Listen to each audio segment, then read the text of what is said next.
Yippee-ki-yay, when the roundup ends. Yippee-ki-yay, and the campfire dims. Yippee-ki-yay, he shouts and he sings. When a cowboy trades his spurs for wings. Hello and welcome to the podcast that really ties the room together, FilmBookCast, the official podcast of FilmBook.com. My name is Mike Smith, and joining me, as always, is a man who's not 100% sure he agrees with your police work there, Lou. Mike DeGruccio. How you doing today, Mike? I am doing okay. As you can probably hear, I have feeling a little under the weather, a little nasally. Yeah. So, sorry to everyone that just loves my dulcet tones. Yes, those tones will be sub-dulcet for the remainder of this podcast. Mike is down with a sickness right now in a manner much like Disturbed. Yes. But that is okay. He has graciously agreed to do the podcast anyway. The show must go on, right, Mike? That's right. I can't let the people down. Exactly. Definitely people, plural. We cannot let them down. We cannot let them down. If you've never listened to FilmBookCast before, first we start with some film news and then move on into some discussions where Mike and I each discuss whatever piece of media we've been consuming lately. Today we're going to do all that, and then we're kind of going to launch into a sort of mini review of the new movie Spider-Man Into the Spider-Verse. We would do a full review of that, but we're going to cover that later on our other podcast, The Complete Works, because Nicolas Cage is in that movie. So we're just going to give our kind of brief thoughts, like a 5 or 10 minute review of Spider-Man, before moving on into our main review, and that is the new film from Joel and Ethan Coen, The Ballad of Buster Scruggs. Now, I talked about this movie a couple of weeks ago on FilmBookCast in a discussion. This movie came out about a month ago. It was a Netflix original. And Mike, did you just watch it this weekend? Yes. Yeah, a couple days ago. Okay. Were you excited to dig into The Ballad of Buster Scruggs? I mean, it's a new Coen for this movie. It's a new Coen Brothers movie, 1, so yes. And 2, I'm still, even though I think it's been 2 months since Red Dead Redemption 2 came out, I'm still obsessed with Westerns and just full-blown in that mode. So yeah, this is a Western movie by the Coen Brothers. Sign me up. Yeah, fair enough. So we're going to get into that much later on in the podcast. Right now, let's get into some brief film news. Hi, it's time for... What? It's time for... It's time for... Film news. Hi, it's time for... What? It's time for... It's time for... Film news. Film news. All right, it's time for film news here on FilmBookCast, and before we begin, I just wanted to give a quick shout-out to Penny Marshall, who passed away today, actually, as of this recording. Penny Marshall was, of course, an iconic comedic actress, star of Laverne and Shirley, which is a show that's kind of before my time. I didn't really watch it, but my dad was a huge fan of the Odd Couple TV series, which she was also on. She played, I think, Felix's girlfriend or Oscar's girlfriend, one of their girlfriends. But she was recurring on that show. She was pretty funny on it. But I think in terms of the film world, she was pretty iconic female director, kind of blazed a lot of trails in that regard. She directed Big, which was a huge hit. I believe, I read today actually that Big was the first movie directed by a female director that grossed over $100 million at the box office. Wow. Yeah, so and that's a pretty impressive feat. She also directed A League of Their Own with Tom Hanks and Gina Davis. And yeah, a lot of very iconic films. So I just want to give a quick shout out to Penny Marshall for that reason. And then moving on from that, let's get into some actual film news here. Guys, the Avengers 4 trailer dropped last week, 2 weeks ago, whatever it was. Yes, so as some of you may know, there is a little-known franchise called the Marvel Cinematic Universe. A lot of indie films, you might not know them, but they have all culminated into this final film. This will be the last Marvel film, I believe. Right? That's what we're going with? LOL. Come on, Mike. They're printing dollars. Yeah. They're never going to stop. They're not going to stop. But anyway, we usually don't talk about trailers on the podcast, but since this is a huge trailer, we might as well just give our brief thoughts. I'm assuming you watched it.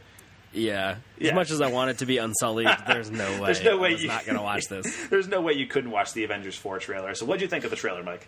It was a trailer, I guess. I don't know, I had, a weird reaction to it. I don't know if it's because I don't watch trailers anymore. Yeah. I was just like, this feels pointless. Maybe not that harsh. I'm excited for it, obviously.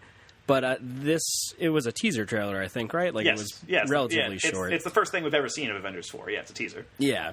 Yeah, so it didn't really do anything to get my hype level any higher than it already is. Okay, so it didn't detract or expand upon your hype level. You're at the same level of hype. Which is very high hype. Like, let's be real. Like, I'm super excited for this movie. Fair enough. This movie, the trailer that didn't like push me to the greater lengths or anything. Right, yeah, fair enough. I really liked the trailer. I thought it was a really good tease for what's to come. I think Robert Downey Jr. has given a really solid performance with the minute that we see of him. And I mean, he's been great, since 2008, so I'm not, questioning his performance as Tony Stark. But I think we get glimpses of a lot of very interesting things, and the trailer ends on a really exciting note, I think, when Ant-Man shows up towards the end of that trailer. It's pretty delightful. But the big reveal of this trailer is that, the movie's coming out in April. Which we kind of already knew. It was already set for like a May 3rd release date, I think, which Infinity War also was, but then that got pushed up a week into April. And the reason they're doing that is because these Marvel movies usually release in May in the United States, but often they'll, get released in April everywhere else. Usually the foreign countries get the Marvel movies like a week or two before the United States does, and they want to avoid spoilers hitting the internet before the United States gets a chance to see the movie. So, Avengers 4 is coming in April, and the big news is that the title of the movie has officially been announced. This has been a matter of speculation for a very long time. We actually talked about this in our Infinity War review, like, what could the title of Avengers 4 be? And in that review, I said it would be cool if the title of the movie was Avengers Endgame. I do remember that direct quote from you. But then I ruled that out because the directors, the Russo brothers, said that the title of the movie is not a line of dialogue that is said at all in Infinity War, which is a word, and Endgame is a word that Doctor Strange uses. That's why I said Avengers Endgame would be a good title for it. So the Russos lied. How dare they lie? Those sons of bitches. Anyway, so I just wanted to point out that I was right all along. And I think Avengers Endgame is a good title for this movie. I thought it was a good title months ago when I speculated it, but I think it's a good title now. What do you think, Mike? Yeah, I think so too. It just feels very much like, I don't know how to phrase it exactly. Like, it's just telling you what's going to happen in the thing. It's sort of like how Return of the King, it tells you what happens in the movie. It's going to happen at the end of the movie. I mean, that's the point of the title, right? It tells you what happens in the movie. Or it tells you what the movie's about. This is about the Endgame. And it's about the Avengers. You know what? When you put it that way, it's a damn good title. Yeah. All right. So kind of wanted to just bring that up real quick. And then we also have some other news concerning some returnees to certain franchises. A couple of big deals here. Talking about Marvel, Scott Derrickson, who directed the first Doctor Strange, is back for Doctor Strange 2 officially. I always thought he would come back. I wasn't shocked about this news or anything. It seemed to make sense. Scott Derrickson did a good job with Doctor Strange. Naturally, they would want him back for the sequel. But I think what's interesting is if this is set for 2021, they want to release this, which is a full 5 years after the first Doctor Strange came out. Whoa. Yeah. Doctor Strange has been out that long? Doctor Strange came out in 2016, so 2 years ago. But by the time this one comes out, it'll be 2021.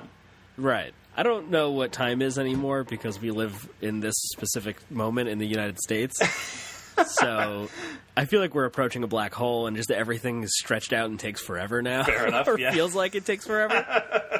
But I think I think it's interesting because usually in Marvel movies there's a couple of years between sequels. 3 years at most. I think between Thor 2 and 3 it's a 4-year gap, which is the biggest gap there's been so far.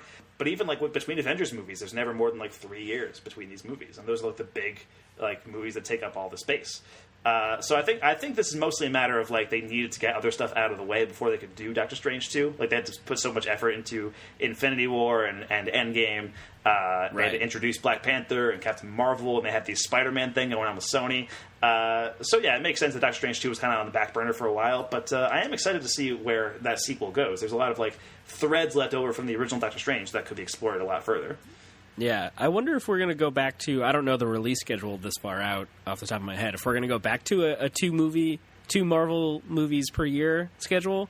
You think so? It was two, I would just wonder if now that we have finished we'll be finishing phase 4, 3? 3, finishing phase 3. Yeah. And going into Phase 4, I wonder if they'll slow down a little bit again and start working on whatever the next major team-up thing is going to be. Yeah, I mean, I think I don't think that'll be the case. I think we're still going to see 3 a year, maybe even 4 a year at this point, since they have Fox now. God, forget it. I mean, it'll be a couple of years, I think, until we get to that point. But I think 3 a year is pretty consistent. A pretty consistent thing with Marvel now. Like last year was actually the first year they did 3. That was with Guardians 2, Spider-Man, and Thor. Right. And this year they had Black Panther, Avengers, and Ant-Man. Next year they got Captain Marvel, Endgame, and Spider-Man again. Right. And then from there, we don't actually know what the release dates for any of their movies are. Because the plan was for Guardians 3 to be in 2020. That's not happening anytime soon. So, like 2020, I mean, that's kind of up in the air right now. It looks like that could be Eternals, because they were talking about that. The Black Widow movie could also be in that year. But there's a lot of open space, and in the past, Marvel has announced their movies years in advance. They're not really doing that anymore, and I think that's partly because they want to keep a little bit of suspense alive to see what happens in Infinity War. But yeah, we'll see what happens with all that stuff. But anyway, other than the Marvel stuff, there's another returning icon to a franchise I wanted to talk about. Icon might be a strong word, but Léa Seydoux, who was in Spectre, the James Bond movie, will be back for James Bond 25. And I kind of just wanted to bring that up briefly because it is irregular for a Bond girl to return for another James Bond movie. Yeah, that's pretty interesting. Yeah, so it's a little different. I saw some speculation online that this may mean that they're leading into a remake of On Her Majesty's Secret Service, or a quasi-remake of that movie, which, to me, it's I don't really see the point of remaking old James Bond movies with the new James Bond. If you're gonna, just make new James Bond movies. You have James Bond. You're already halfway there with a new actor. But I did enjoy. I haven't seen Spectre since it was in theaters. I did like it at the time, and I still do kind of like it. I know that it's a little flawed, and there are a lot of people who do not like Spectre. I know we saw that together. Actually, we saw Spectre together. I think we talked about it on this one. Did we do an episode on it? We reviewed Spectre. Yes. And you liked it at the time, but I think you kind of cooled down since. But I remember liking Léa Seydoux in the movie. I remember thinking she was pretty cool. Yeah, the fact that I haven't seen it since we saw it in theaters tells me a lot that I must not have liked it, or I don't like it anymore. Because I love Bond movies, and I will watch them all the time. But I haven't gone out of my way to watch Spectre again, I think. Says that I didn't like it, I guess. I don't know. Fair enough. But I think this will be Daniel Craig's last James Bond. I think he's looking to go out on a high note. He's got Cary Fukunaga on board for this one. Léa Seydoux is back. I'll be curious to see if they bring Christoph Waltz back as Blofeld. Right. Because that the way he was utilized in Spectre made it seem like he was supposed to be coming back in another movie.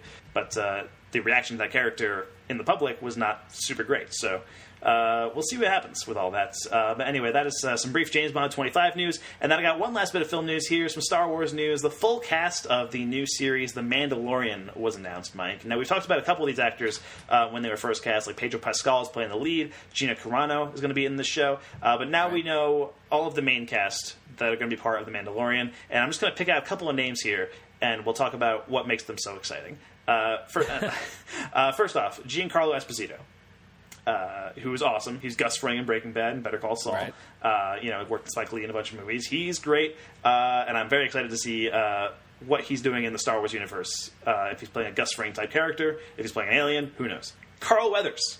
What? Carl Weathers is in a Star Wars TV show, Mike. What a stop ad-libbing and tell me what is actually the thing. This is not a joke, Mike. This is the real cast for The Mandalorian. Fucking Carl Weathers. I'm very excited about this, that Carl Weathers is going to be in it.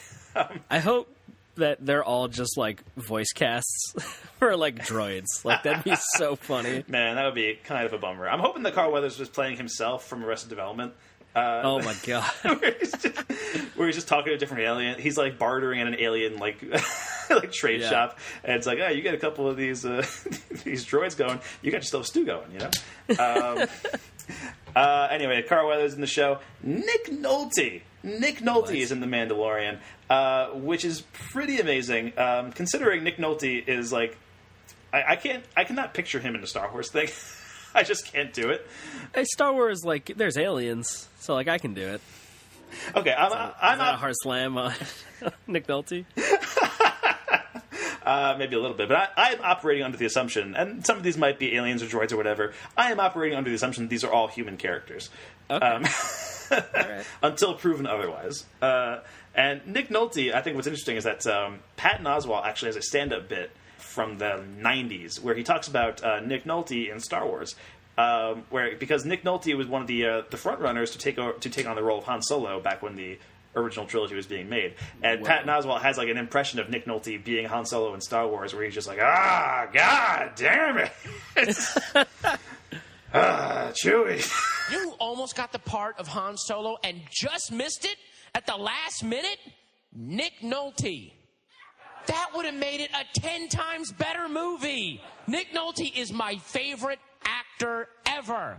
Because he always looks like he was, like, roused from a really bad hangover and just kind of pushed towards the camera. And he just kind of he's just great with his gut hanging out over the pistol belt and just not really committing to the whole idea of it.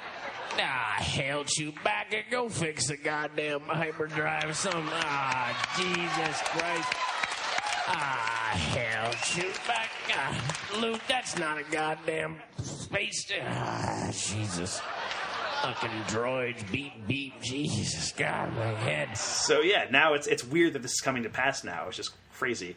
Nick Nolte in Star Wars, The Mandalorian, wild. And then the name that broke film Twitter, Werner Herzog, is in a Star Wars now, Mike. He's in a Star Wars, and it's weird. Yeah. I don't know how to react to that. Maybe he'll be the narrator of the series. Do you think? Oh my god! We can only hope. No, I want him to be the voice of like his ship's AI. That's the role Werner Herzog was born to play.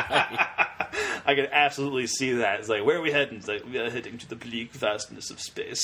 Yeah, like that'd be incredible. Yes, I would love that so much. So yeah, pretty insane cast for The Mandalorian. That's on top of a couple of unknowns and Pedro Pascal in the lead, and MMA fighter Gina Carano is in there somewhere too. So this is shaping up to be a pretty exciting cast and a pretty exciting show. Like, this feels like it's expanding the Star Wars universe in a really interesting way. So I'm excited to see what's going on here, and this is going to debut in late 2019. With I think this is going to be like a launching show for the Disney streaming service, Disney Plus, whenever that comes out. There's no set release date for that yet, but it should be like a little bit before Star Wars Episode 9 comes out. So a lot of Star Wars content in a very short amount of time for Star Wars fans out there, which is classic Disney. Yep. So that is the film news, I think, for today. That's pretty much all we got. Let's move on, Mike, into our discussions, starting right now. Watch this. These are my discussions. Just when I thought I said all I could say, my buddy and I talk about movies we see. These are my discussions. There is so much to see, you and me. So we're gonna talk about movies for our discussions.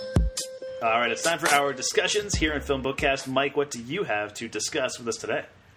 Today I have to discuss Mowgli, Legend of the Jungle. Okay, now this is the new Jungle Book movie, which is not related to the Disney one that came out like 2 years ago.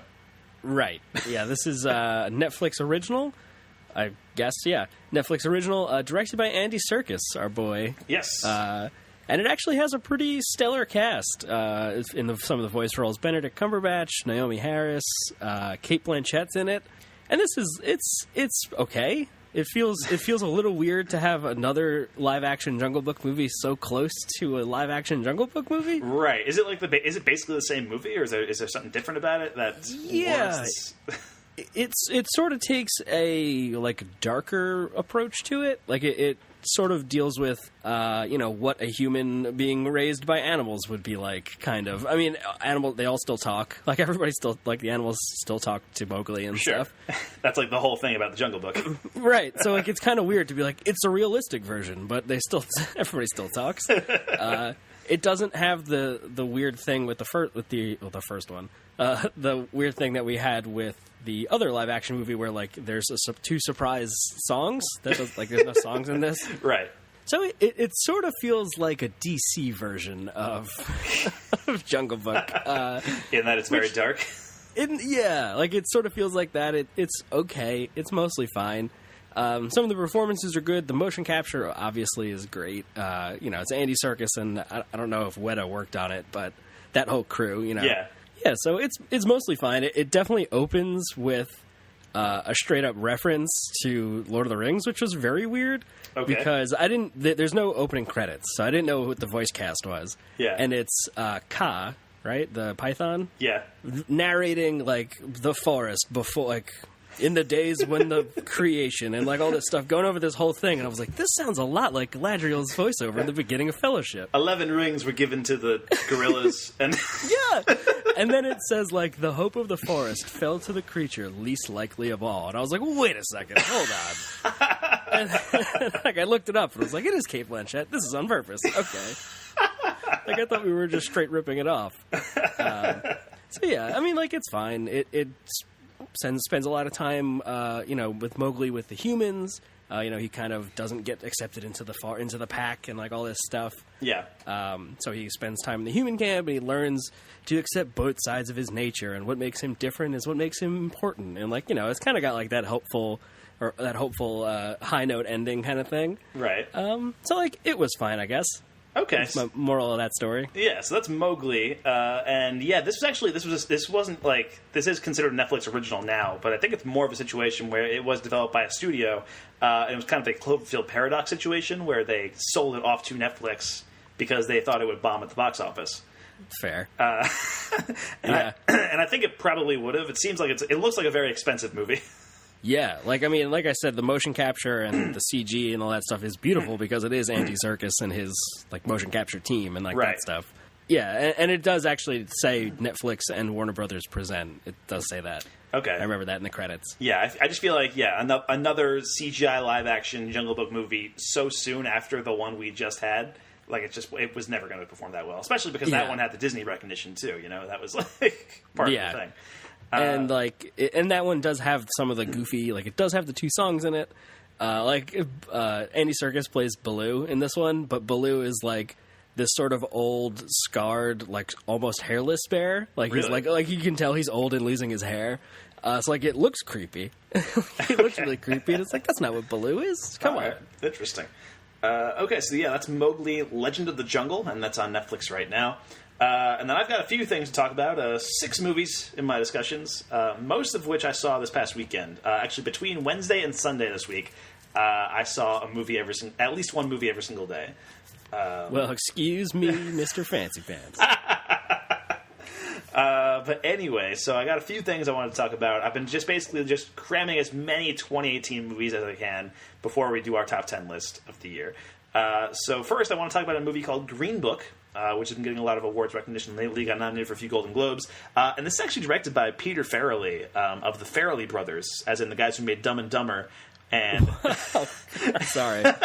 Yeah, you were not prepared for that, I think. No, I didn't mean to blow directly on my mic when I laughed either. Anyway, Peter and Bobby Farrelly worked together, and they made Dumb and Dumber. They made There's Something About Mary, like a bunch of like iconic 90s comedies. And this is just Peter Farrelly, like solo, just him. And this stars Viggo Mortensen and Mahershala Ali as like two guys in the 60s. Mahershala Ali is like a concert pianist, and Viggo Mortensen is like his bodyguard, and he takes him on a tour of the Deep South for a concert tour, and they learn a little something about each other along the way. And it is what it is. Like it's basically like, honestly, it's a perfectly amiable time. I think I enjoyed it for the most part. It's the kind of movie I feel like if I was trying to do like a family movie night or something, like this would be a movie to put on. It's really the kind of thing that you can put on, everyone will just watch and like it's a pleasant watch. It's not. Yeah. It's not like super upsetting. There are cringe-worthy moments where like it tries to deal with racism. It kind of plays off like Mortensen's like a casual. Viggo Mortensen plays like a casually racist, like Italian stereotype, who just says things like "Hey, spaghetti" and all that. Like that's partially a joke, but also like that was a word-for-word recreation of Viggo Mortensen's character in this movie. But Mahershala Ali is great in the movie. Like he's very good. And but when it does try to deal with racism, it never tries to. It feels like one of those movies that's about racism, but in a way that makes white people feel better about themselves. And that's generally speaking a genre that I'm not a big fan of. Like there's movies like The Help and The Blind Side. Like I don't like those movies, but I think this one kind of coasts on the performances between Viggo Mortensen and Mahershala Ali. They're good together, and it's a reasonably fun time. In any case. Okay. Also, just want to say that Viggo Mortensen is playing a guy named Tony Lip, a.k.a. Tony Vallelongo, a.k.a. Big Pussy from The Sopranos. Wait, what? Maybe not Big Pussy, but he was on The Sopranos.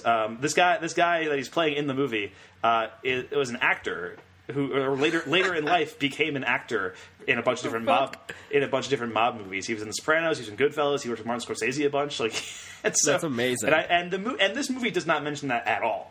And I was like, that's the most interesting part of his story. Yeah, wait a second. But anyway, yes, that is Green Book, directed by Peter Farrelly. You're going to see a lot of this movie at the Golden Globes and probably at the Oscars too. It's just one of those movies. It's one of those movies that's like pleasant enough to old people where they're going to nominate it for awards. Yeah, that's a shame though that it so poorly handles race. Yeah, but it never like, I feel like it never like claims to be like this grand statement race movie. You know what I mean? Like it's really just about like the friendship between these two guys that forms, and that's more of what it's about. And like, yeah, it's a shame it doesn't go for like it's not able to go further than that. But for what it is, it's fine. You know? Okay. I will say though, I did read that the family of the real life guy that Mahershala Ali is based on very upset about this movie. They were not a fan. I think they weren't consulted or something, and they feel like or they said that the real life Mahershala Ali character didn't actually consider Tony Vallelongo like that close of a friend and all that stuff. Like, whatever. You can read about that online. Whatever. Green Book, it's fine. Go rent it for your grandpa. Right now, let's move on to a movie you definitely shouldn't watch with your grandpa. The Strangers, Prey at Nights, which is the new horror movie sequel. It came out in March, and it's on Amazon Prime right now, which is how I watched it. And it's directed by Johannes Roberts, who is the director of 47 Meters Down. We talked about him on the last episode. He just got tapped to do the new Resident Evil movie. And I gotta say, I had a lot of fun with this movie. Wow. I was surprised. I'm a big fan of The Strangers. I think The Strangers is a really good movie. And it's been 10 years since that movie came out. I'm kind of surprised it took this long to get a sequel going. And this basically just takes the same premise. Like, it's the same movie. Like, it's, there's 3 killers. They're all wearing the same masks from the first movie. And it's basically the same. Although the difference this time is that they're focusing on stalking a whole family of people. In the first one, it's just a couple, Liv Tyler and the other guy. And whoever the other guy is. Is it like Scott Speedman or something? Something like that. Yeah, I think that's actually right. This time around, it's a family. Christina Hendricks is the mother. And I was pretty excited about that. And Bailey Madison is the daughter, who kind of becomes the main character. And she was in Don't Be Afraid of the Dark years ago with the Guillermo del Toro produced horror movie with Guy Pearce. She was the kid in that movie. This is like the same premise as the first one, but it feels like a whole different spin on it. Like the first one is this very like kind of modern horror movie, but it's also like very sparse and very quiet. And this one has a very heavy like 80s influence, like a very John Carpenter influence on this movie, and I was all about it. Like it was a really effectively scary movie. And I was very into it. So that is The Strangers Prey at Night. I think you should go check it out, Mike. I mean, you should watch the first one. Like, the first one is better. Like, I'm a big fan of The Strangers. I think that one is really good. But this one is a really solid follow-up. And I would be into, like, a universe of Strangers films, if that's what they so chose to do. Anyway, yes, that's The Strangers Prey at Night. And then got to talk about the probably the most high-profile movie of the ones that I'm talking about today. And that is the new movie from Alfonso Cuarón, Roma. Nice accent, Mike. Thank you. Roma is the name of this movie, and this is another Netflix original. This is one of the big, like a heavy hitter Netflix. And if you follow critics like I do, you'll see a lot of like Critics' Choice Award things happening recently. And Roma has been winning a lot of them. Like Roma has been winning Best Picture for a lot of these different Critics' Choice Awards. And I actually got to see this in the theater rather than on Netflix. The Roxy, the independent theater near my house, was playing Roma this past weekend. Went to go see it there, and I'm really glad I did, because this is a beautiful looking movie, and I wasn't bored, but like not exactly hooked for the first like hour or so. Like that first hour, I was like, yeah, I'm into this, but like not as much as I feel like I should be. But then, like about halfway through, it really becomes one of the more powerful films I've seen this year. And I feel like if I saw it on Netflix, I might not have given it that chance. I probably would have watched the whole thing, but because that first hour, like I might like there are distractions around the house. I'm not sucked into a movie, so I might have saw like somebody might have texted me, and I might have like checked it real quick, and then I would have broken the the barrier of the movie to my eyeballs, That's... I know what you mean. Yeah, exactly. You would have been on Twitter. You would have been on whatever, Yeah, I could have been doing that. And usually I don't, but sometimes, if something's like not grabbing me, though, and, certain things, whatever. But in the theater, you're kind of just forced to sit there and watch the movie, and I'm really glad that I was able to do that. Because, Roma is very, very good. It kind of just starts off as this slice-of-life drama that becomes a much greater statement about class in that era, and also kind of contrasting this family's troubles with like this very chaotic period in Mexican history. Very good stuff from Alfonso Cuarón, as expected. He's awesome. Like, he's a great director. And it's been a very long time since he's made anything. The last movie he made was Gravity, which was 5 years ago. And actually, a lot of his stuff, speaking of Gravity, a lot of his other movies kind of get a shout out. There's subtle ways where he kind of callbacks to his other work in this movie. And I thought it was very interesting. So there's one point where like they're watching a movie and it's like an astronaut movie and it kind of looks like Gravity. And that kind of thing, and I feel like there was something about Children of Men that it reminded me of. But there's there's one moment early on, before I even caught on that he was like sort of like referencing his other work, where I was like, this seems like a Harry Potter thing. This is like there's a moment where the car that they're driving goes between two like buses, and I'm like, this looks like the night bus in Harry Potter going between the two trucks or whatever. And I'm like, this is weird. So I'll be curious if that was an intentional choice on his part. But I was just going to ask, how did they manage to work Harry Potter and the Prisoner of Azkaban into dialogue? Anyway, so that is Roma. I would recommend watching it. It's very, very good. And Alfonso Cuarón is one of the great directors working today, so definitely check that out. And if you can see it in the theater, that's the way to do it. I know most people probably will not be able to do that, so turn off all the lights, shut off your phone, just watch it on Netflix as best you can. I kind of want to watch it on Netflix just to compare it between, because this sort of feels like a Hold the Dark situation for us. Oh, right. I got to see it in a theater and I loved it, and you had to watch it on Netflix and you were like, meh. Right. So I wonder. I mean, I assume I'll like Roma no matter what. Right. But I don't know. Kind of interesting. Yeah, definitely very interesting. Anyway, so that's Roma. Also saw a movie called Vox Lux. Have you heard of this movie, Mike? Is this a Natalie Portman movie? Yes, it is. She is in this movie. This is directed by Brady Corbet. And this is like the anti-A Star is Born, in a weird way. So Natalie Portman is like a pop star in this movie, and the way this movie starts is so... Like, the opening sequence is shocking.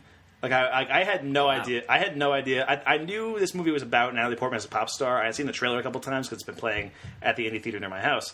And when it starts, I was like, am I in the right movie? This can't be it. Yeah, because the first, hour, Natalie Portman's not even, in it. Wow. Yeah, the movie starts with... it's going to sound insane. The plot of this movie is that Natalie Portman plays a pop star, and, the second half of this movie is... her on the eve of her comeback show and trying to deal with her daughter and trying to deal with all her strained relationship with her sister and all that stuff. But the first half of this movie is about the rise of Natalie Portman's character. But it's when she's a kid. She's 14.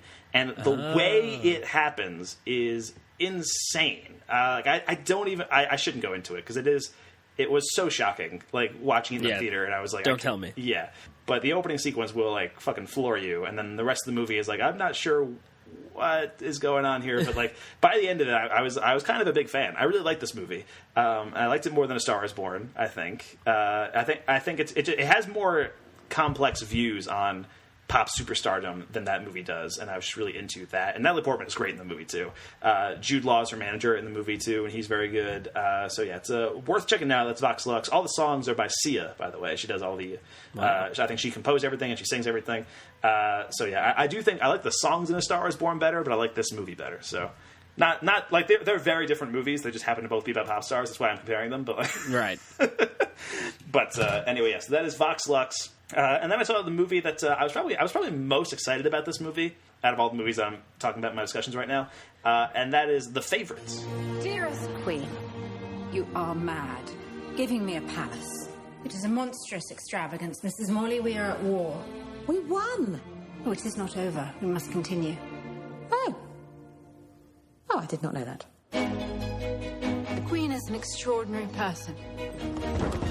They were all staring, weren't they? I can tell even if I can't see, and I heard the word fat, and ugly. No one but me would dare, and I did not. She's been stalked by tragedy. Everyone leaves me. Dies.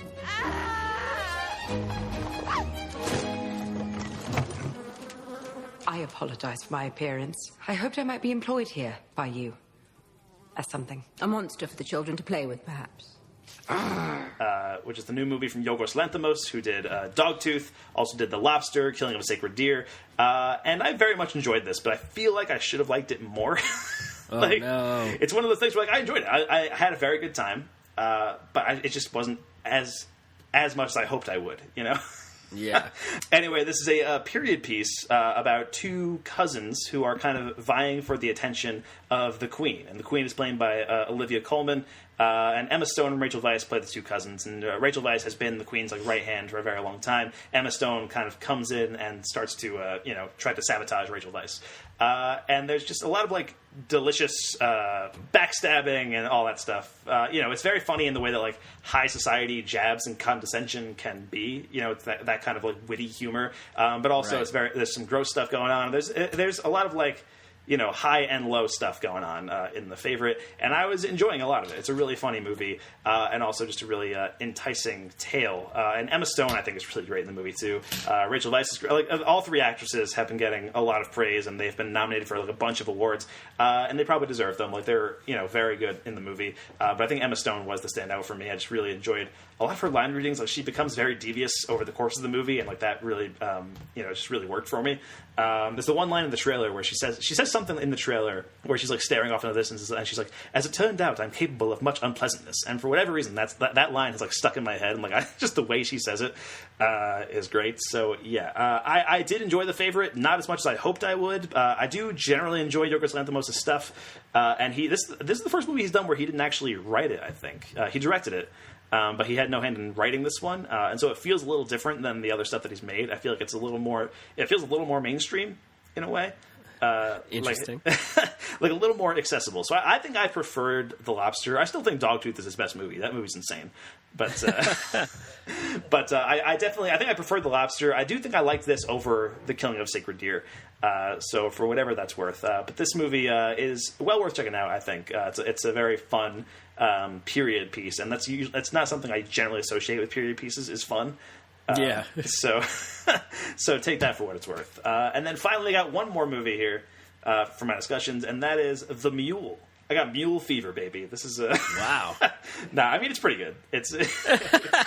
But this is the new movie directed by Clint Eastwood, and he's also acting in the movie.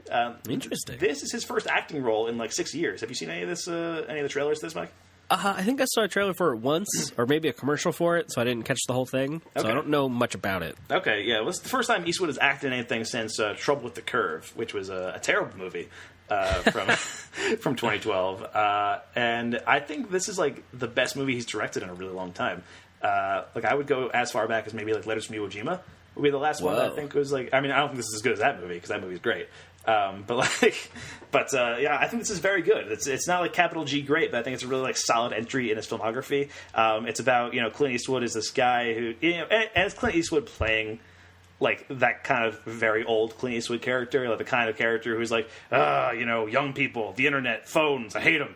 And It's Gran Torino. Yeah, it's Gran Torino, but 10 years older. That's impressive. It's very impressive that he's still able to do that kind of stuff. So I think he heard this story. It's a true story of this nearly 90-year-old guy who ends up being a drug mule for the cartel. Whoa. Yeah. And it's pretty enjoyable. It's Clint Eastwood doing his Clint Eastwood thing. He's good in the movie, and it's just a pretty solid entry in his filmography all around. It's not one of his best movies, but I think it's a very enjoyable one. And I think there's not going to be that many more Clint Eastwood acting performances. This might be the last one, because he's almost 90 years old, and it's impressive. It's impressive that he's still directing movies at the pace that he is. He comes out with about a movie a year. Wow. He even had this is the second movie this year. Actually, he came out with one in February. What? Called the 1517 to Paris, which was the train movie. Yeah, which I haven't seen that one yet. I might watch that on the plane coming back from Montana to New York for Christmas. But yeah, I think it's a pretty solid entry in his filmography. I think it would make a great double feature, actually, with The Old Man and the Gun with Robert Redford. They're both similar movies featuring iconic actors. This might be their last performances, and they're both movies about old men who are doing crimes. It's just it's worth Old men doing crimes. Old men doing crimes. My favorite genre. Yes. Anyway, so that is The Mule, directed by Clint Eastwood, and that wraps up our discussions for today. Mike, let's move on into our little brief mini review, a 5 or 10 minute review, just to get our thoughts out there on Spider-Man Into the Spider-Verse. My name is Miles Morales. I'm the one and only Spider-Man. At least that's what I thought. You ever hear of the Super Collider? You're gonna love this. Dimension opening now. You're like me. That's impossible. All right, kid, listen up. This fry is your universe. It's soggy, it's weird, it's gross. And this delicious normal fry is my universe. So you want to learn to be Spider-Man. Can you teach me? Yes, I can. Time to swing. Good, you're doing it. Double tap to release and whip it out again. Okay. Whip And release. You're a natural. Whip.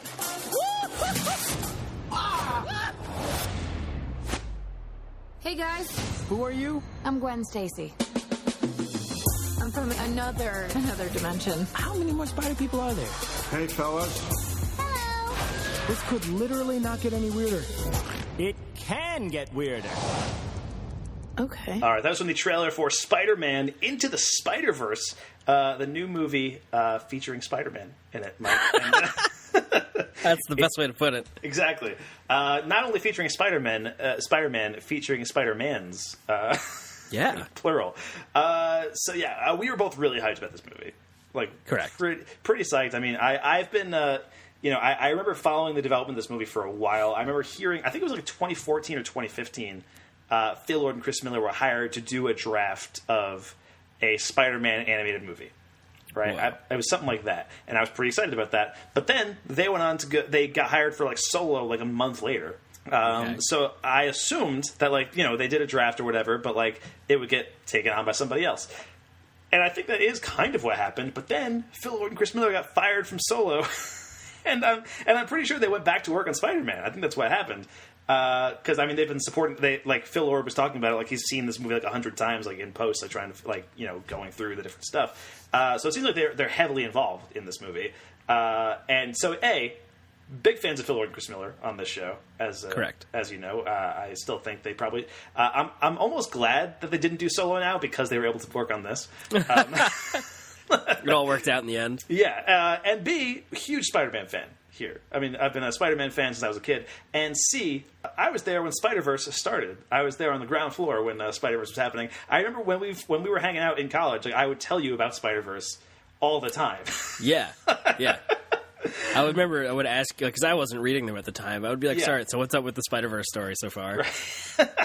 Right, because I bought every single, there was, for those who don't know, Spider-Verse is based on a Spider-Verse. Spider-Verse is like a comic book event that happened in 2014, which was around the time that I got really into comics, right? And the reason I got back into comics was because Spider-Man had just relaunched with a new #1. So I was like, this is the perfect time for me to jump back in. So I did.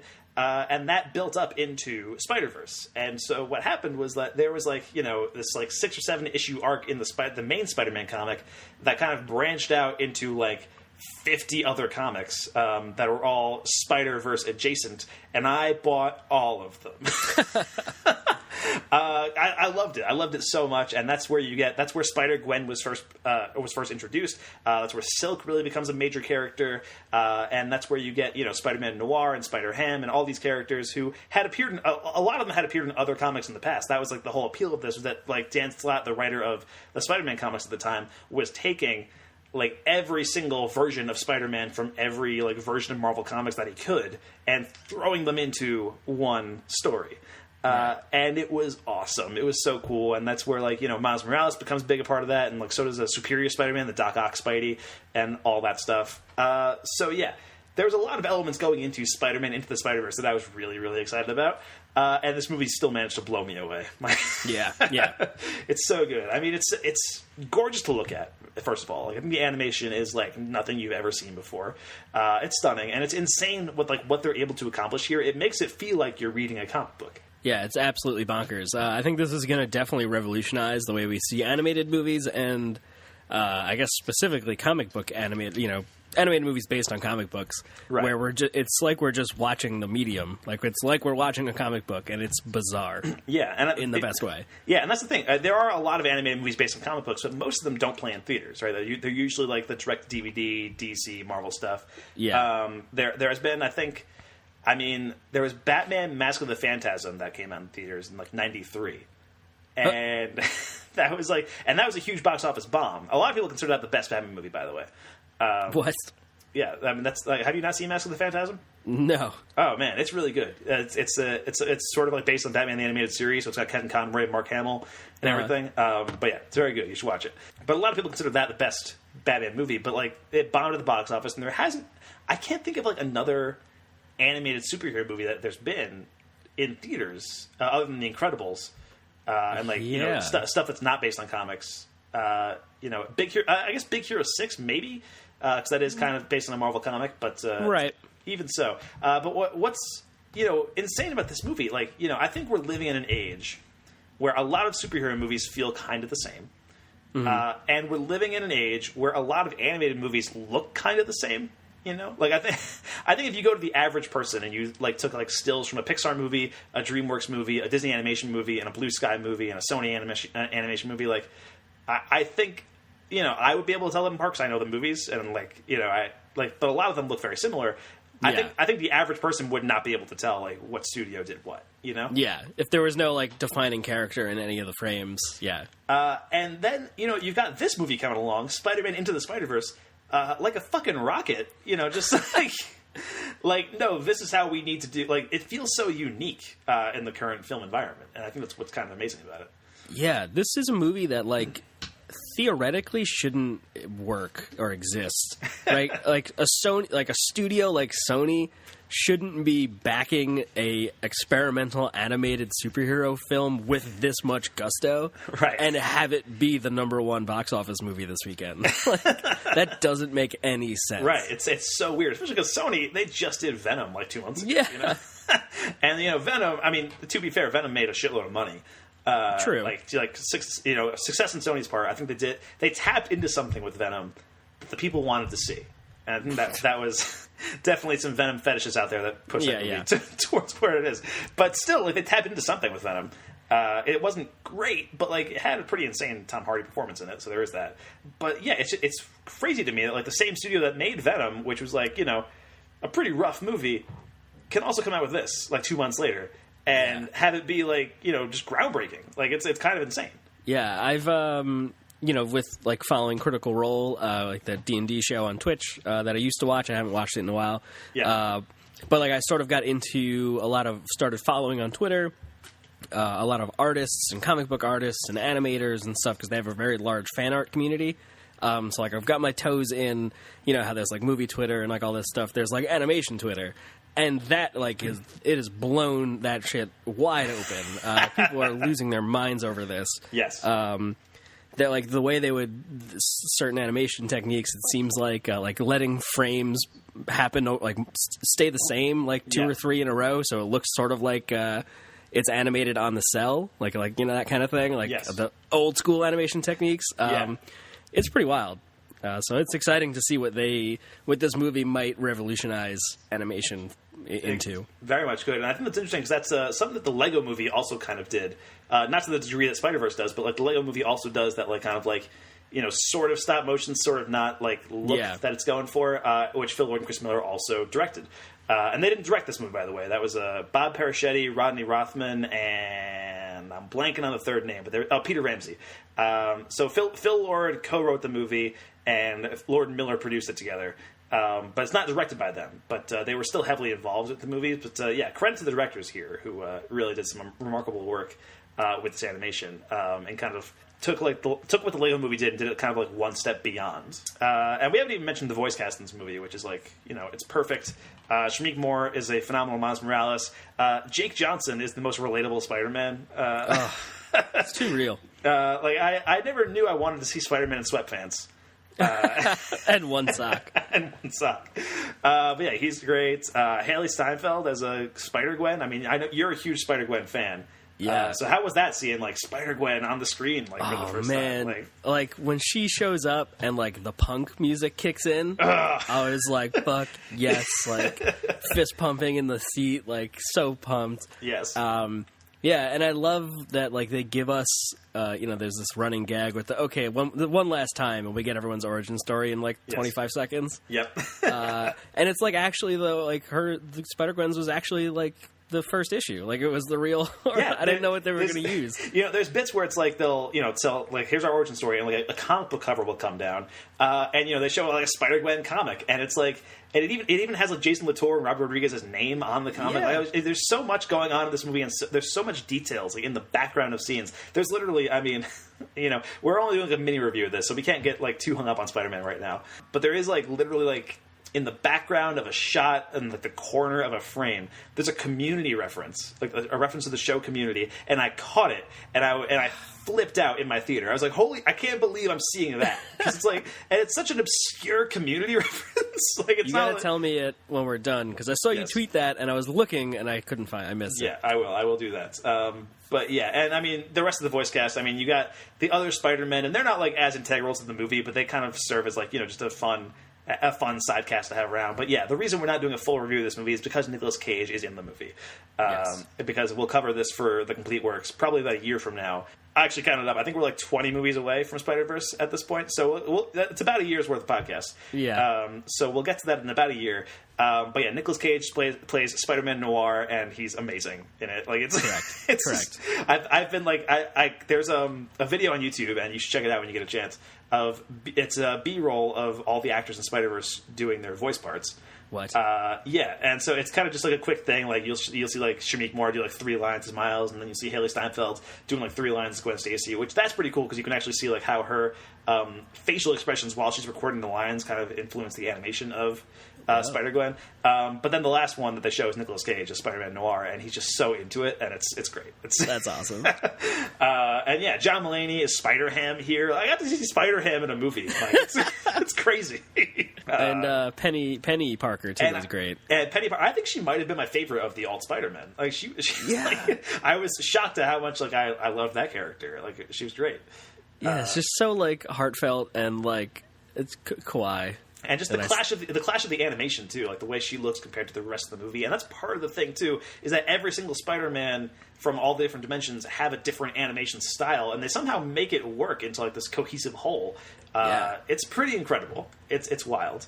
I honestly, this is the first time since Spider-Man 2 where I saw a new Spider-Man movie and I thought this might be as good as Spider-Man 2. Like, like it might like. I've seen some people say it's better than Spider-Man 2, and I'm not ready to say that yet, but only because I've held on to Spider-Man 2 for so long in my heart, I mean, I feel like it kind of builds off of what Spider-Man 2 does. It really emphasizes what Spider-Man's about, like why you want Spider-Man in the first place, like how anybody could be Spider-Man, and I really love that. And this movie ends with a really nice tribute to Stan Lee and Steve Ditko, who both passed away this year.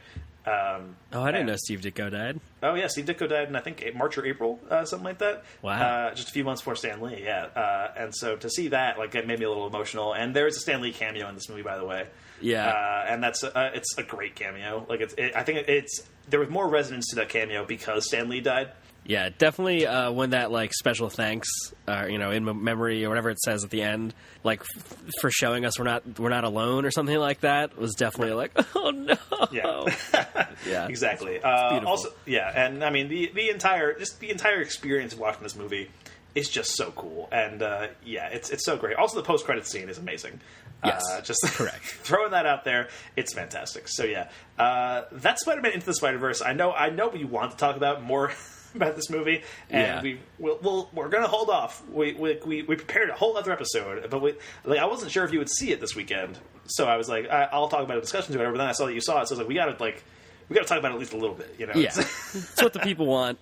Exactly. And between the PS4 Spider-Man game that came out this year and this movie, it's been some peak Spider-Man content, I think. Yeah, I good boy Spider-Man way. Yes, I actually have not played that PS4 game yet, and it's been tearing me up inside. So as soon as Christmas hits, that's my plan, is to get that Spider-Man 4 game, or Spider-Man PS4 game, I should say. Spider-Man 4 would be awesome. I would love to see. I mean, in a way, this is Spider-Man 4. That's what I was gonna say before. This movie does. I mean, this movie.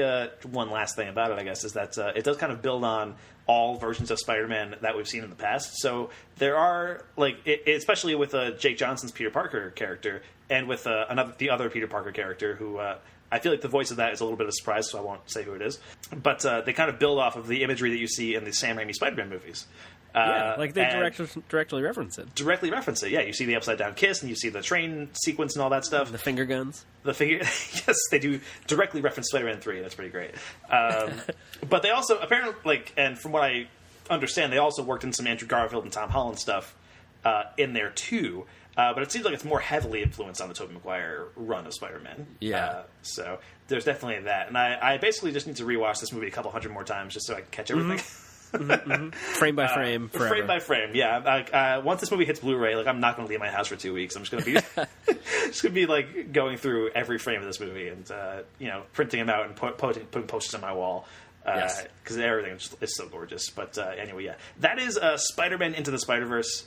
It is essential cinema. Go see it. It might be better than Spider-Man 2, and I do not say that lightly. As many of you know, Spider-Man 2 is one of the greatest movies ever made, according to this podcast. Anyway, let's move on, Mike, and get into our featured review for Ballad of Buster Scruggs. People are so easily distracted. So I'm the distractor with a little story. People can't get enough of them because, well, they connect the stories to themselves, I suppose. And we all love hearing about ourselves. So long as the people in the stories are us. But not us. This'll tell the tale. All right, that was from the trailer for The Ballad of Buster Scruggs, the new movie written and directed by Joel and Ethan Coen. It stars Tim Blake Nelson, James Franco, Tom Waits, Liam Neeson, Zoe Kazan, Tyne Daly, Brendan Gleeson, and a whole lot of others. And the IMDb plot synopsis for The Ballad of Buster Scruggs reads, an anthology film comprising 6 stories, each dealing with a different aspect of life in the Old West. The Coens have created an anthology Western movie, Mike. Now, this kind of started life as a TV show. I remember when it was first announced, Netflix said it was going to be a TV show, like a 6-episode show. And it was going to be the same thing, an anthology show. But then at some point along the way, they must have edited it down or something, and it became a movie. And each of these shorts varies very wildly in tone and characters and length, and yet I think they all still feel connected in some way. Now, I talked about this movie a couple weeks ago on FilmBookCast, and I loved it. I was a big fan, and I actually rewatched it again in preparation for this episode, and I'm still a big fan. So we already know my thoughts because I talked about it way back when. So, Mike, what are your thoughts on The Ballad of Buster Scruggs? The Ballad of Buster Scruggs is probably the most Coen-y Coen Brothers movie that ever did Coen. And that's a really good thing for the most part. Yeah, it is at times incredibly dark and grim and heartbreaking, and at other times hilariously funny. Yeah. It is it's the olden days. So that lends itself to their weird, quirky dialogue that they love to write. Right. Because people spoke different back then. So we can have weird phrases and stuff. And it makes sense. Yeah. And it's great. It's so much fun. I feel like you can definitely tell the Coens are, having a laugh at a lot of this stuff. Yeah. The varying tones and all that stuff, it surprisingly doesn't really take away from it. I was worried that they would just feel disjointed and this doesn't make sense that, why would these things, this one short be lead into this short and lead into the next short and stuff like that. Not that there's a cohesive character or anything like that. Sometimes these anthologies have one actor that's in all of them or something like that. Right. But it still manages to feel like a single work. Just with 6 separate shorts in it. Yes. And I had a blast. I thought this was really great. I would have loved to see this in a theater. I think this would have been cool to see, hear in surround sound, especially the first short. Tim Blake Nelson is just my dude. Yeah, he's great, and that's one of my favorite things too. There are a lot of Coen regulars. Some not there, some missing. Frances McDormand is not in this one. Sure. Yeah. But yeah, it was still great, and that is fun. And it's got that neat star-studded anthology cast that happens a lot in these kind of things. Right. So yeah, I had a blast with this movie. Yeah, I would also have loved to see this movie in a theater, and I know it did play in select theaters in New York and L.A. Probably for Oscar qualifying runs and stuff like that. Yeah. But I also can't imagine any studio greenlighting this movie. No. So but It's the Coen Brothers, though. Come on. I know it's the Coen Brothers, but like the reason they went to Netflix, and Joel Coen has talked about this, was that most studios these days are more interested in Marvel movies or established action franchises, and it's getting harder and harder for them to get funding for their more esoteric and small scale movies. They have some stuff that could be like mainstream, like True Grit was a big hit back in 2010. That was like a big deal. But with this movie, can you imagine like pitching the first short of this movie? Just the way what happens in that short. Can you imagine seeing that in the theater? Like I would have loved to, but like it's just I can't imagine like any studio being like, yeah, this is going to make money. We're gonna The Coens writing this on a whiteboard in front of some studio executive, like while he's eating lunch because you've only got 15 minutes. Like, no. So I'm very grateful to Netflix for making this movie happen, even if I wish I could have seen it in the theater. And I do think, you're right, that the Coens have such a distinctive voice that shines through all of their stuff, and so I think that allows the movie to feel more cohesive, even though it is just like 6 disconnected shorts. But I think the shorts all have like thematic similarities, which all helps out. I think there is like a larger meaning behind the fact that there are 6 shorts, or maybe there's not, because the Coens have been like very open about the fact that like they kind of just throw symbolism in there for symbolism's sake a lot of the time. I love it. Yeah, it's great. Like they just kind of throw things in there where they're like, yeah, people are going to obsess over this, and it's not going to mean anything. I kept wanting. I kept wanting to like pause the movie and read the page, right? Because like we see the first and last page of every short before it like fades into like the actual short, because it's like the Monty Python thing or Princess Bride where it's someone reading a book on a table kind of thing. And like I kept wanting to pause the movie and read those pages on screen, but I knew they weren't going to mean anything. Right. Yeah, and actually rewatching it for the second time was actually kind of helpful because when you watch it, like every short begins with like an illustration of something that happens in the short.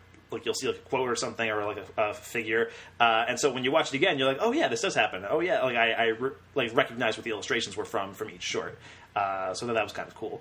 And the cast in this, man, is just outstanding. I mean, Tim Blake Nelson having the time of his life in this movie as Buster Scruggs. He's great. Also, I really love Zoe Kazan. In this movie, she is very effective and quiet in this movie. My favorite, probably Tom Waits. I think Tom Waits as the prospector is like unreal how good he is in this movie. I could watch that. Like that movie that's I can't remember if it's like an Andy Warhol film where it's like just an 8-hour like tripod shot of the Empire State Building for an entire day. Yeah. I don't remember, whatever. It's like some one of those avant-garde 60s things. Like I want that, but of Tom Waits prospecting. I just want an 8-hour real life, true real time him digging holes prospecting. Yes. You're right. No, I would totally watch that. And speaking of the look of this movie, I mean the cinematography is like gorgeous. It's by Bruno Del Bonell, and this is actually the first time the Coen Brothers have had a movie that is shot digitally. What? They've been shooting on film their entire career. And this is the first time it's been digital. And, I think, they do a great job with it. I mean, Bruno Del Bonell is the cinematographer here, who also shot Inside Llewyn Davis, I think. Usually they work for Roger Deakins. Usually Deakins does their work. I'm sure he was this was filming in like 2017-ish, so he might have been busy with Blade Runner, or maybe even just being on the award circuit for Blade Runner. Yeah, so Del Bonell does the cinematography here. He also did Inside Llewyn Davis. And it looks great. I mean, I love that. I'm just a sucker for like Western vistas. Yeah.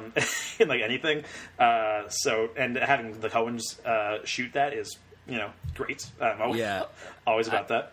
I think I didn't realize that was their first digital film. But it definitely it shows that it is digital. Like they lean into color correcting. I feel like there are certain things that are washed out or saturated and like that prospecting short, everything is like bright green and blue and gold. Like it's very high colors and stuff like that. So it looks beautiful.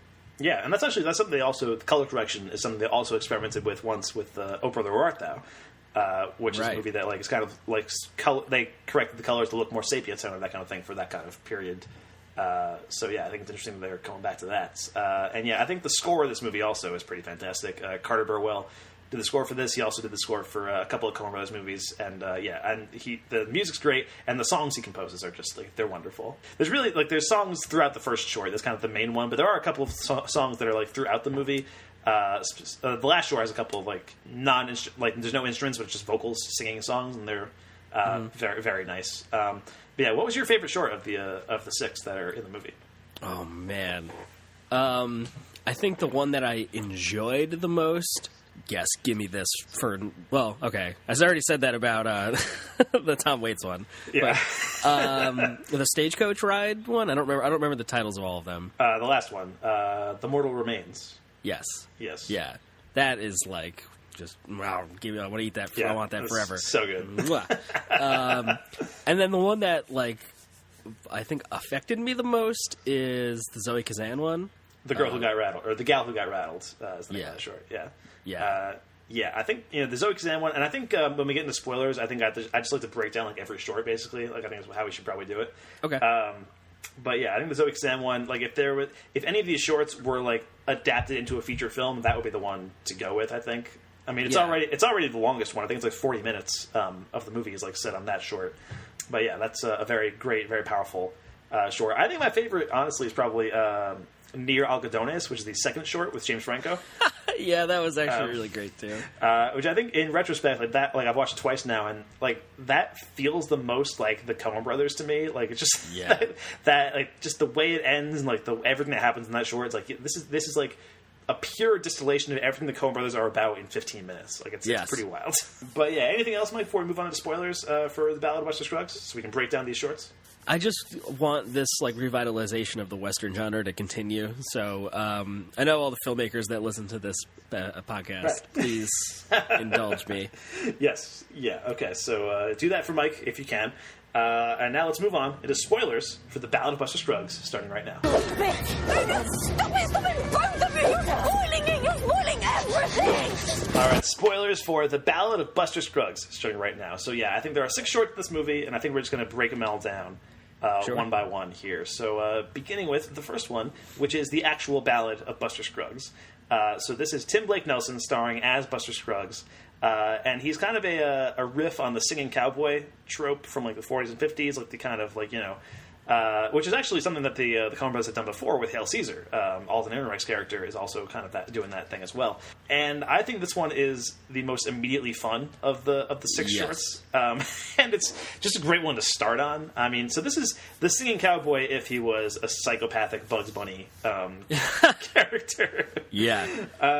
Tim Blake Nelson, incredible in this role. And there are 3 musical sequences that happen throughout. The first one, which is the water song that he sings when he is introduced. And then there's Surly Joe, which is my favorite song from any movie I've heard this year. Yes. It's wonderful.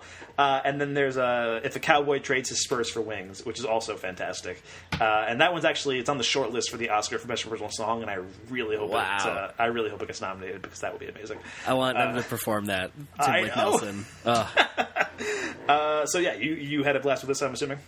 Yeah. As soon as like he starts singing and like he's talking to the camera and he like turns his head and he's like and the camera changes perspective to which way he's looking. Like I don't know, just they're having so much fun with like film. It seems like it's just so goofy, and like the horse is clapping its hooves in time with the song. Like it's just dumb and like and like made me so happy. Right, and then he pulls up into that like watering hole, right? That like greasy bar with like all these bandito kind of looking dudes, right? And he just murders everybody. It's like, what the fuck? It's the best. I think my favorite part of that is, the Coens are so good with dialogue, and Tim Blake Nelson walks into to the bar, and is like, "Oh, I'll have a whiskey." And the guy's like, "Whiskey's illegal here. It's a dry county." And he looks over there and is like, "What are they drinking?" "Whiskey."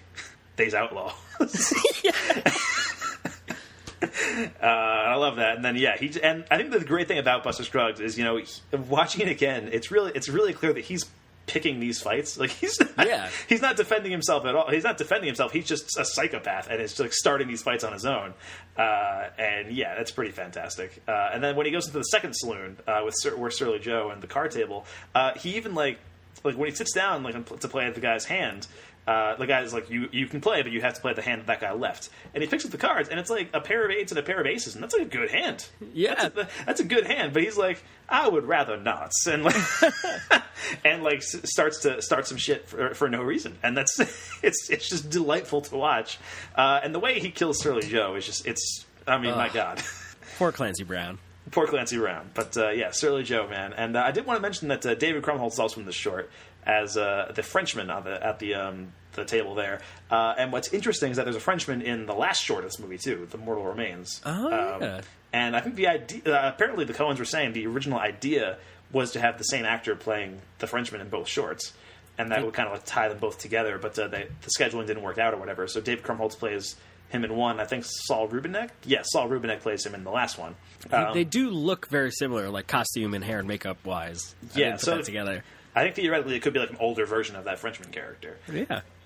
Sure. But yeah, so I think it's an interesting thing to note. But then, yeah, so that whole thing happens with Surly Joe, leads into the Surly Joe song, which is like just like the most deliriously happy I've been watching a movie probably this entire year.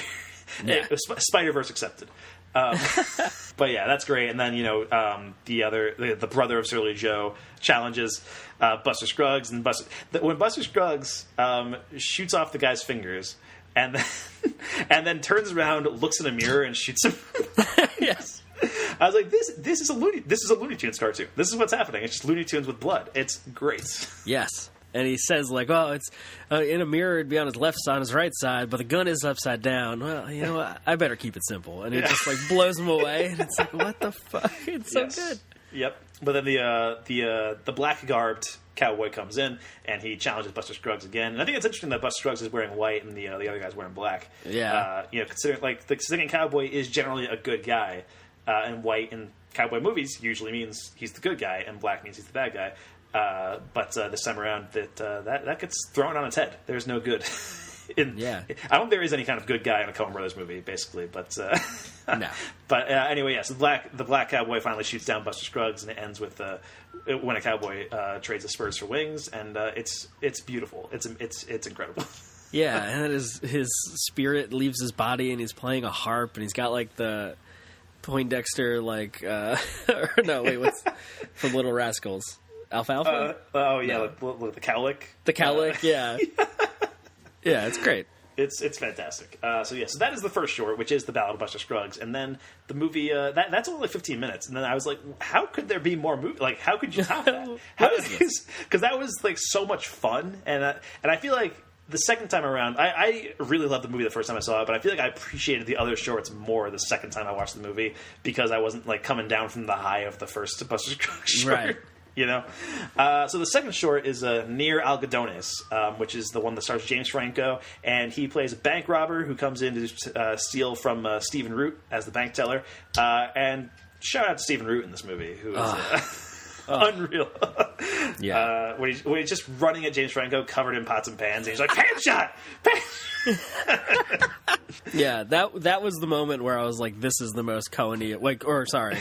No, the beginning of that scene when James Franco asks him if you've ever been robbed, and he like lists all the ways that he's killed all the bank robbers, and he's like going on rambling forever. Yeah, I was like, this is the most Coen Brothers thing that's ever happened. I think this short is the most Coen Brothers-y short. It has everything in this short, and then after the bank robbery, after he gets captured by Stephen Root, he's being hanged. And the way the guys are talking to him, it's like, "Hey, can I have your horse?" It's like, "No, I want your horse." And Franco's like, "I don't want either of them to have my horse." And the guy's selfish bastard. And then the way like the Indians come in and attack them, and like just I think one of my favorite like throwaway bits in the movie is the guy gets an arrow like through his neck, and he's still going, he's still like running around, and he's able to knock up, like take the arrow out, and then another arrow immediately flies through his neck. That was pretty fantastic. But anyway, the Indians attack, and they leave Franco there hanging because they think it's funny. So he's on his horse, and the image of Franco on the horse while being hanged, and the horse like slowly going further and further, eating the grass, is just a great image. And then the other guy frees Franco. They go cattle rustling. Franco gets arrested again. And then the short ends with Franco in the hangman's noose again. And the greatest payoff of all time, which is when the other guy is crying, and Franco looks over him and is like, "First time?" It was so good. And then it ends with Franco looking out into the crowd, seeing like a girl, and saying, "There's a pretty girl," and then he gets hanged, and that's Yeah. And I think just that moment of, like, you know, finding beauty in the world, but also, like, your life ending at the same time just feels like the most Coen Brothers thing of all time. Yeah, especially because he gets hoodwinked into the cattle rustling thing, right? Like, the guy that saves him was rustling cattle at the same time, so he just happened to be riding near him when the guys showed up, when the posse showed up. Yep. Yeah, so he would have gotten away with it if it wasn't for the meddling cows, I guess. Exactly. Yeah, so that's the second short, and yeah, that's pretty fantastic, and I think that is probably my favorite of the 6. And then we go into a hard tonal shift with short number 3. Right, the first 2 shorts are, like, pretty funny. Like, they're, like, very, very fun shorts, and then the rest of the movie, it's, like, it's a little bit different. And this one, I think, is the most emotionally taxing, I think, of all the shorts. I would say, anyway. This one's called Meal Ticket. Oh, yeah. And this was, at least it's the most bleak of the shorts, I think. You know, this is with Liam Neeson and Harry Melling, who, if you don't know Harry Melling, he was Dudley Dursley in the Harry Potter movies. Whoa. What a crazy thing. Right? That's super weird. But anyway, so Harry Melling plays this artist with no arms or legs who goes on tour and kind of recites, like, great literature works of the past to, like, enraptured audiences. And Liam Neeson plays his caretaker who takes him around on tour. And the short starts with, like, you know, him in front of this, like, huge crowd of people, and he's, like, doing Ozymandias, and he's doing Shakespearean works, and he's doing the Gettysburg Address and all that stuff. And, you know, and then as the short goes on, you see these crowds, like, start to dwindle and dwindle until eventually there's, like, 3 people in the crowd, right? That they're doing this for, and yeah, and then it starts to get real sad, Mike. Yeah, it does. So yeah, I mean, what did you think of this short overall? Especially compared to the first 2, like how this plays after you watch those first 2, like, really fun shorts. Yeah, that was the thing for me, where, especially coming off that second one, which is very fun. Like, that moment when he says "first time," like that, like. Amazing, like, beautiful, hilarious. And then we get into this one, and I'm expecting some kind of turnabout, you know, some kind of Coen Brothers goof is going to happen. Because, you know, they can do dark, they're pretty spectacular at the dark comedy. Yeah. And it just, like, nope, it's just sad. Just like, mournful. But at the same time, like, beautiful in some weird way. Like, the way they handle that last shot, like the final moment is handled is, like, incredible. Right. So what happens in the rest of the short is that, you know, these crowds dwindle, and then Liam Neeson, as his caretaker, starts to grow visibly annoyed with him, like that he's not pulling in enough money and that kind of thing. And at one performance, like they're at and it's literally like 3 people in the crowd. They don't even give them any money. Liam Neeson notices that across the town there's a gigantic crowd, and this guy has this chicken that can perform math. And I think of all the like, even though this is a very bleak short, like, that's a pretty funny concept. And, like there is, like, still some humor in this, but. Yeah, so the chicken is, you know, they're able to shout, like, equations at the chicken, and the chicken can be, like, you know, added up on itself and hit the number with his beak and that kind of thing. And people are going, like, apeshit for it. Like, people are going nuts for this thing. And so Liam Neeson buys the chicken. The short continues with, like, Liam Neeson and the artist, Dudley Dursley, and the chicken, like, all kind of together. And the artist, like, sees the chicken, and he's like, he knows that something bad is about to happen to him. And he can't do anything about it because he has no arms or legs. So he's, like, completely reliant on Liam Neeson for everything. And then once you see Liam Neeson kind of bring his stagecoach over to this bridge, and he tests out, like, this heavy rock to see how far it'll fall down the river. And then you're like, oh, no. Like, it's just... and then, the short ends with him presumably tossing the artist into the river. And then you see... Like, you don't actually see that part. It just kind of cuts to black, and then it opens up again, and you see, like, just the empty stagecoach with the chicken in it, and then the short ends. Yeah, that was the moment, like, that shot with just the chicken in the cage and the stagecoach. I was like, oh, wow. Yeah. But, like, also, I wonder if this is one of those, like, fake symbolism things of, like, reality TV replacing theater. Well, that's the thing. We were talking before how Joel Cohen was saying that most studios aren't paying for anything outside of Marvel movies and established action franchises now, and audiences don't go to the theater that much anymore, and it feels like it could be some kind of metaphor for that kind of they're taking out a little bit of frustration on how audiences are often satisfied with lowest common denominator stuff, like a chicken that can do math, for example. Literally lowest common denominator. Yeah. So I think that's an interesting take on it, and even it could even be Cohen's taking the piss out of Netflix a little bit. Netflix in a way has dumbed down the consumer watching experience, and I think the Cohens are acknowledging that. And even though they're putting out a movie on Netflix, they don't have to be happy about it, and they they can do this short instead and kind of take the fun out of it a little bit. So I think there's a lot of interesting readings into Meal Ticket, and I think it's definitely there's a lot of tragedy that goes on in some of these shorts. I feel like this is the one that hits the hardest. Yes. Yeah, it's the most despondent, I think, of them. Yes, it's bleak is what it is. It's definitely very bleak. Okay, let's move on to the next short number 4, which is called All Gold Canyon, and this is the one with Tom Waits as the prospector. And yeah, Tom Waits should get an Oscar nomination for this movie. 100%. Yes. He's so good in the movie. But yeah, basically the entire short is just Tom Waits digging for gold, and he's just delightful watching him do it. And he calls the gold Mr. Pocket and all that, and he's just so old.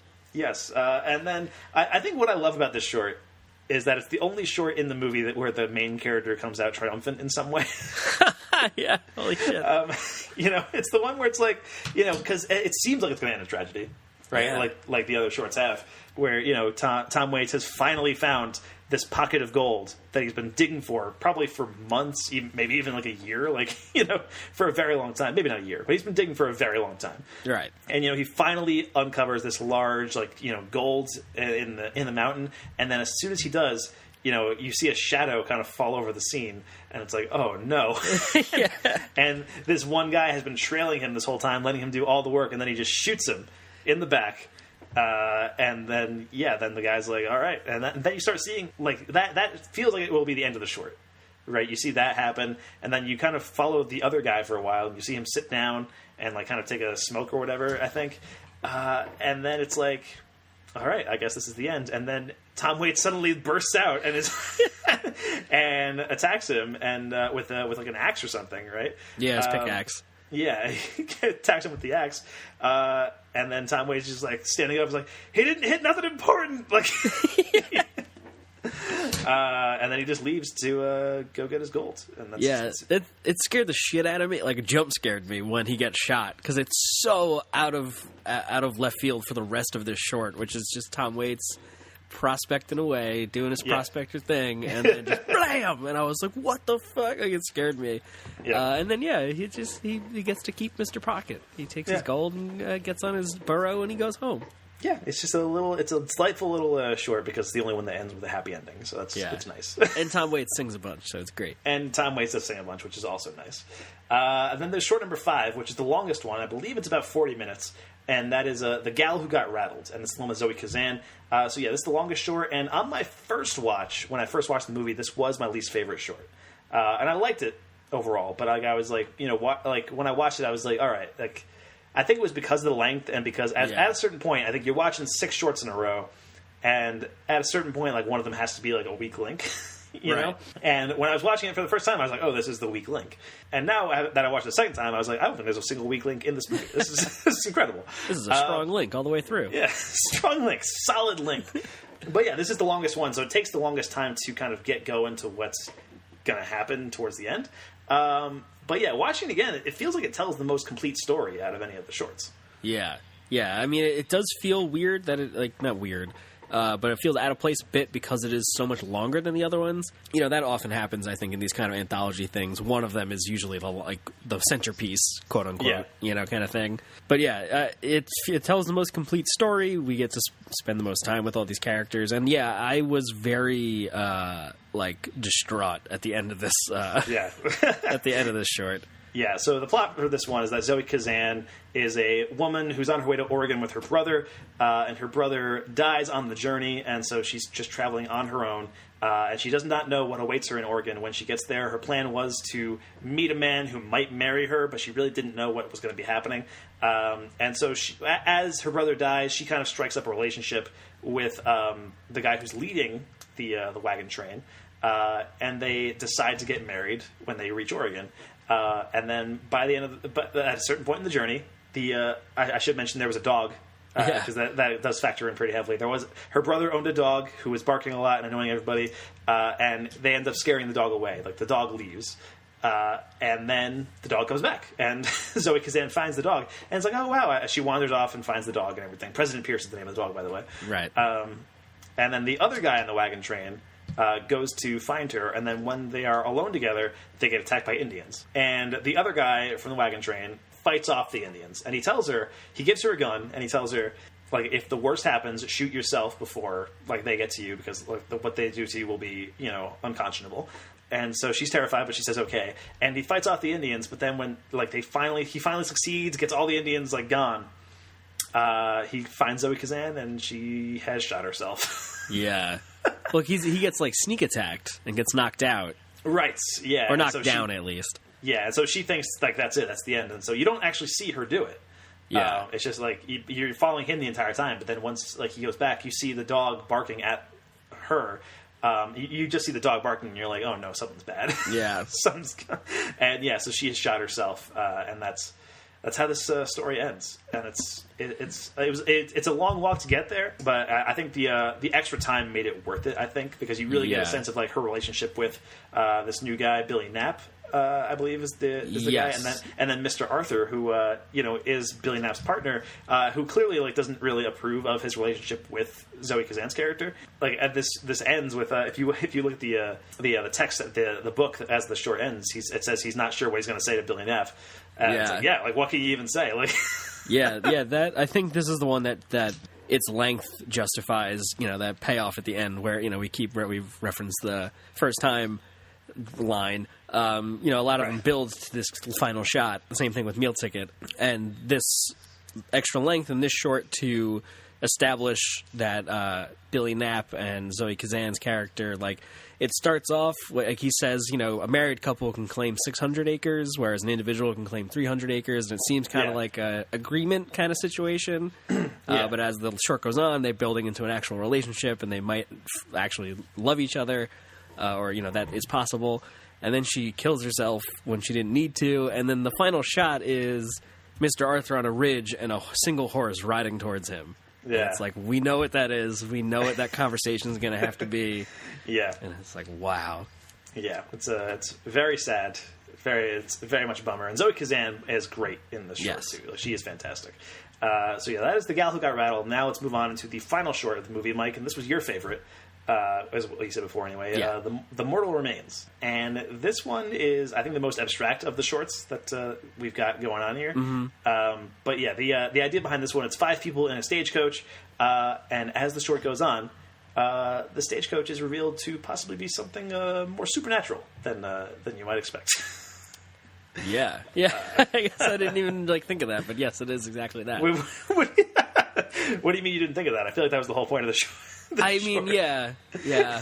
I've been sick, so everything's a fever dream, but could not be. Yeah, fair enough. So this was your favorite short, Mike, right? Yeah, this felt the most like a Tarantino movie, specifically, I guess, The Hateful Eight. Okay, yeah, I mean, there is, yeah. I mean, literally. It's probably about the length of the stagecoach scene from The Hateful Eight, actually. Yeah, but I just mean it's 5 people having a conversation for the whole time. And it's great. I think it is, yes, very surreal, but I just love all the, every character gets to say their piece about whatever topic they, want, basically, and just chew it up. Everyone is Brendan Gleeson is great as this mug, which I love because he's a highbrow, can be a highbrow Shakespearean type actor, and he's just the muscle. Yes.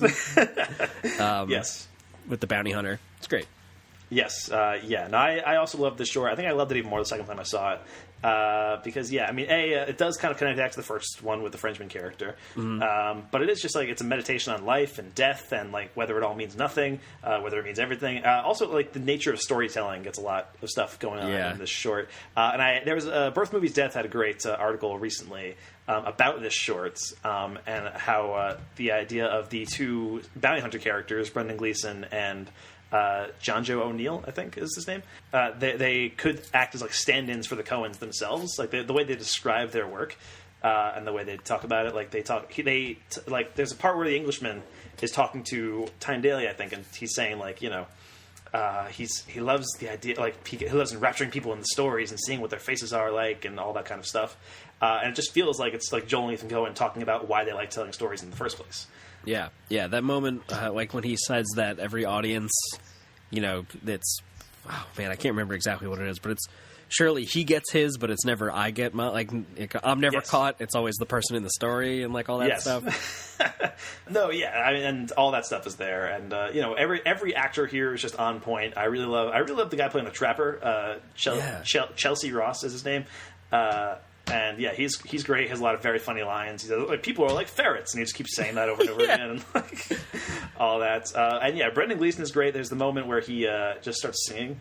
And it's like this beautiful like Irish song or whatever. Like I don't know what the name of it is, but it is available on the Buster Scruggs soundtrack. I've listened to it on YouTube a couple of times, and it's just it's beautiful and haunting, and just it's fantastic. And I feel like that song sets the tone for this entire short, I feel like, because once that song plays, then you start to realize what's going on with the stagecoach, and it's kind of like a coach into the afterlife in a weird way. Like they have the part where they start telling the driver to stop. The stagecoach driver, they're telling him to stop, and the Englishman's like, "Oh, he never stops," and he just keeps going, and that's when they kind of start to realize, like, "Oh crap." Yeah. Yeah, and it this is one I noticed. It transitions from like sunset evening. Like sort of in real time, like while they're just kind of talking naturally in the conversation, the lighting shifts to night, and like the setting changes. So I thought that was really cool, and I loved the Frenchman's treatise on the nature of love, and what kind of love a lecturer requires, like from his audience, and like that kind of stuff. Yeah, so I just I really enjoyed like how cerebral this short was. Yeah, definitely, and I think it was a really good note to end the movie on. I feel like it's a good ending short, which I think is good too. So yeah, I mean that is all 6 shorts from the Ballad of Buster Scruggs. Now, how do you think as a whole they'll? I mean, it sounds like we're both just big fans of the movie, but like as a whole, how do you think this like holds up together? Like, would you watch this movie again, or would you like maybe skip ahead to like some of your favorite shorts, or what would you do? I think I would probably watch them all together again. Yeah. It feels like a complete set, you know? Yeah, they're all very different, which is interesting, but like I feel like you could sit down and watch just whatever, like, you know, somewhere. What was the second one called? Near Algodones? Yeah, you could sit down and watch that and like have a perfectly enjoyable, reasonable short like experience with a short film. But watching them all together feels more cohesive in some way that I can't quite put to words. Yeah, all right. And so it sounds like we're both big fans of Ballad of Buster Scruggs in any case, right? Okay, yes. So, yeah, that's good. And I think that about wraps things up here on FilmBookCast, unless you have anything else Buster Scruggs related that you want to throw out there. No, I don't think so. Okay. Spider-Verse related? Okay, so... No, we'll save that for the complete works in 2019 at some point, hopefully. Yes. Hopefully, the goal is 2019. We'll see what happens. All right, Mike, where can we find you online this week? You can find me at MDFilmBlog on Twitter. And you can find me at MSmithFilmBlog on Twitter and all our podcasts and stuff at FilmBook.com. Thank you so much for listening to FilmBookCast. I'm Mike Smith. That's Mike Decretio. If you're listening to this video via our podcast on iTunes, subscribe to the podcast, rate it, take a moment to give us a review. Feedback, compliments, topic discussions, hate mail, they can all be sent directly to podcast at FilmBook.com. Please list the podcast you're emailing about the title of your email because we want to hear from you. We will be back in a couple of weeks. Hopefully we'll have a bonus review of Aquaman in the works, right? We talked about that possibly being a thing. So we'll see if that can happen. If not, then we'll be back for our top 10 films of 2018. Mike, it's finally here. Yeah, it's happening. This is the episode that people are clamoring for all year long. Yes. I like to think in my mind. Yeah, at least one person probably is. Exactly. And that person is me. Yes. And you can check out our next Complete Works, where we're talking Nicolas Cage's role in 2014's Joe. That should be hitting sometime in January 2019. So I'm looking forward to that one. That should be a very good podcast and movie to talk about. Thanks so much for listening, guys. We are out. I boldly stepped up to and kindly did ask him, why are you wrapped in flannel so white? My body is injured and sadly disordered, all by a young woman, my own heart's delight. Oh, had she but told me when she disordered me, had she but told me of it at the time, I might have got salts or pills of white mercury. But now I'm cut down in the height of my prime. But anyway, this is a period piece with two... Oh, no. What a sneeze. That was great. It didn't mute. What have you done to me? Anyway, I'll start over.